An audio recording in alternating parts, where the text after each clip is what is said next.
16 hours of war. Rio de Janeiro woke up different.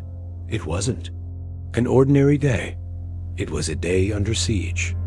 2,500 police officers, armored vehicles, helicopters, drones, Complexo de Pena, Complexo do Alemão, and a clear order: dismantle the headquarters of Comando Vermelho. The result? More than 120 dead, more than 100 arrested. The largest operation in the state's recent history. But this story doesn't begin on that day. It begins a year earlier. The silent planning, according to the investigation, for months. The civil police monitored messages exchanged between members of the faction, conversations about vehicle theft, monitoring police patrol, cars, drug distribution, internal executions, territorial expansion. The public prosecutor's office indicted 69 defendants, divided into 3 levels: bosses, managers, soldiers. At the top of the hierarchy, 1.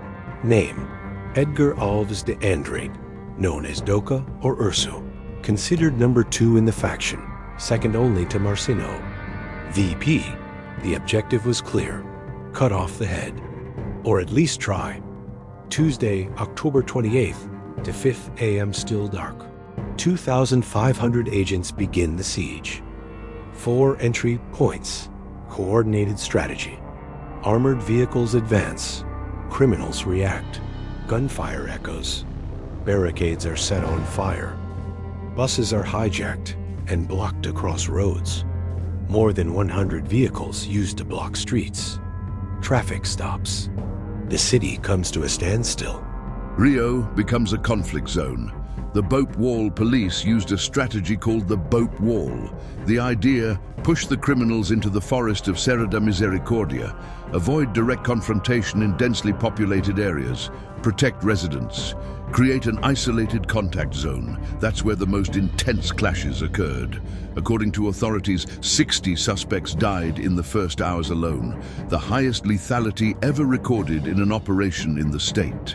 The use of drones, more than 50 drones, night vision, thermal, sensors, long-distance monitoring. According to police, the technology was essential. It allowed them to track movements in the forest, anticipate escape routes, avoid ambushes. But there's an important detail. Drug traffickers had already been studying the use of drones, including for dropping explosive devices. The confrontation isn't just physical, it's technological. The counterattack while the operation was underway, criminals from other communities reacted. Buses set on fire, a market looted, expressways blocked, residents trapped inside their homes, children out of school, stray bullets hitting innocent people, a woman shot inside a gym, officers wounded, 17 agents shot. A police chief had his leg amputated. 4 officers died that day. The word war stopped being a metaphor. It became a description. But this story goes even deeper, because it's not just about confrontation. It's about territorial power, about an organized faction, about technology versus urban guerrilla warfare, and about the question that divides the country: do operations of this scale solve the problem, or do they merely displace it? Let's examine the structure of Comando Vermelho, the luxury life inside the favela, the intercepted messages, and what police actually found inside the headquarters. Because what was seized helps explain the scale of what they were facing. The crime headquarters, when police say that Pena and Alemão were the headquarters of Comando Vermelho, that's not a figure of speech. According to the investigations described in the materials you sent, orders went out from there for mass vehicle theft, attacks on rival communities, monitoring police patrol cars, internal executions, territorial expansion. It wasn't just a drug-selling point. It was a command center. The hierarchy, the public prosecutors.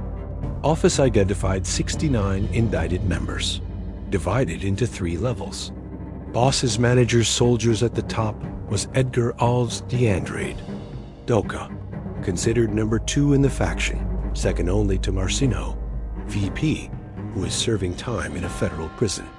Doca was described as a war puller, in other words, the leader of invasions into rival territories, a specialist in armed expansion, and protected by a true private army, life inside the community images obtained by the press showed something that shocks many people: weapons circulating freely, training with rifles, men in camouflage clothing, observation posts in the forest, and at the same time, luxury properties inside the favela, swimming pool, gourmet area. The contrast is brutal.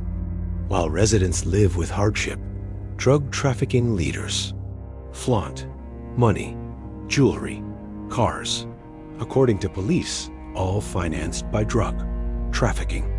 The intercepted conversations and messages analyzed over the course of a year revealed organizational coldness.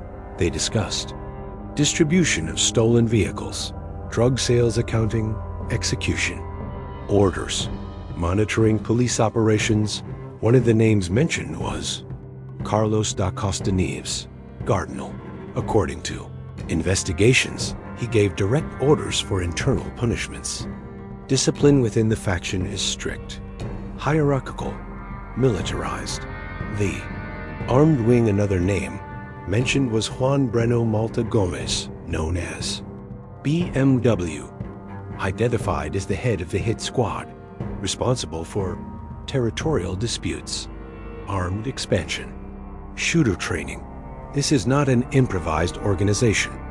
It operates with division of roles: financial, command, armed sector, logistics, communication. It's a structure. The day of the clash, when police entered, they did not find disorganized resistance. They found a coordinated reaction: high-caliber rifles, barricades set on fire, grenades, attempts to distract forces with attacks in other parts of the city, buses hijacked to block roads. According to released data, 91 rifles were seized, the highest number since 2007. That reveals the firepower. The casualties, the official number exceeded 120 dead, more than 100 arrested. 4 officers killed that day, 17 shot. A police chief had his leg amputated. Residents hit by stray bullets. The hospital became a scene of continuous emergency.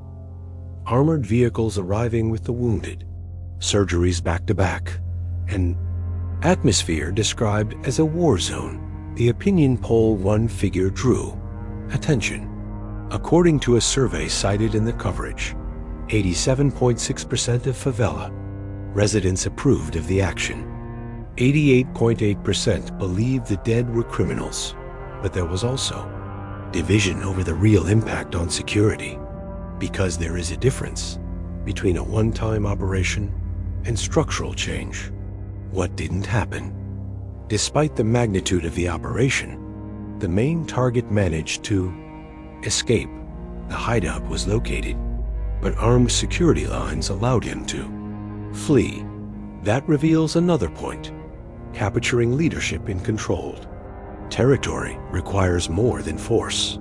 It requires time, continuous presence, constant intelligence. Next, let's enter the most controversial debate: police lethality, human rights, urban warfare, and the question that always divides Brazil: our operations. With more than 100 dead, a demonstration of strength, or a sign that the problem is bigger than it seems? Strength or symptom? More than 120 dead. That number alone already makes an impact. But what does it mean? For police, it means direct confrontation against a group, armed with rifles, grenades, and war-level structure. For part of society, it means a firm response to organized crime. For another part, it means excessive lethality, And this is where the debate begins. Lethality. According to released data, dozens of suspects died in clashes in the first hours, most in the forest area of Serra da Misericordia. The strategy of the so-called Bope Wall pushed criminals into a less populated region. The justification was clear: reduce risk to residents. But even so, there were civilian injuries, stray bullets, shops closed, transportation paralyzed. When it comes to urban warfare, the impact is never isolated. Firepower 91 rifles were seized, grenades, heavy ammunition, communication equipment. According to investigations, the group had near-paramilitary organization, training, surveillance posts, rigid hierarchy. That changes the perception. It wasn't a confrontation with small, improvised groups. It was a clash against a consolidated armed structure. The war narrative. Authorities classified the faction as an organization with terrorist practices, use of burning barricades, bus hijackings to block roads, attempts to divert police attention, drones monitoring movements, including reports of an explosive device launched at teens. The line separating organized crime from armed insurgency becomes thinner in this context. The dividing question: do operations of this scale weaken the faction, or do they merely force repositioning? Historically, Comando Vermelho has already gone through arrests of leaders, federal interventions, implementation of UPPs, and even so it remains active. That reveals something important. Factions survive the loss of individuals because the structure is decentralized, hierarchical, replaceable. When one falls, another takes over. Popular approval. The released data showed broad approval among interviewed residents. That reveals deep social weariness, fatigue, constant fear, a desire for territorial recovery. But immediate approval does not mean permanent solution. It's an emotional response to an extreme scenario. The human cost: 4 officers killed, family members receiving goodbye messages that never got a response, 17 wounded, a police chief with an amputation, traumatized residents, children out of school, a paralyzed city. Every large-scale operation leaves scars, even when considered necessary. The structural problem, the big issue, isn't just the clash, it's what happens next. If there is no continuous presence, integrated social policy, permanent territorial control, the area becomes disputed again. The experience of the UPPs showed that occupying is one stage, maintaining is another, and maintaining requires constant investment. The main target, despite the magnitude of the action, Edgar Alves de Andrade, managed to escape. That's symbolic. It shows that leadership protected by layers of security has a territorial advantage.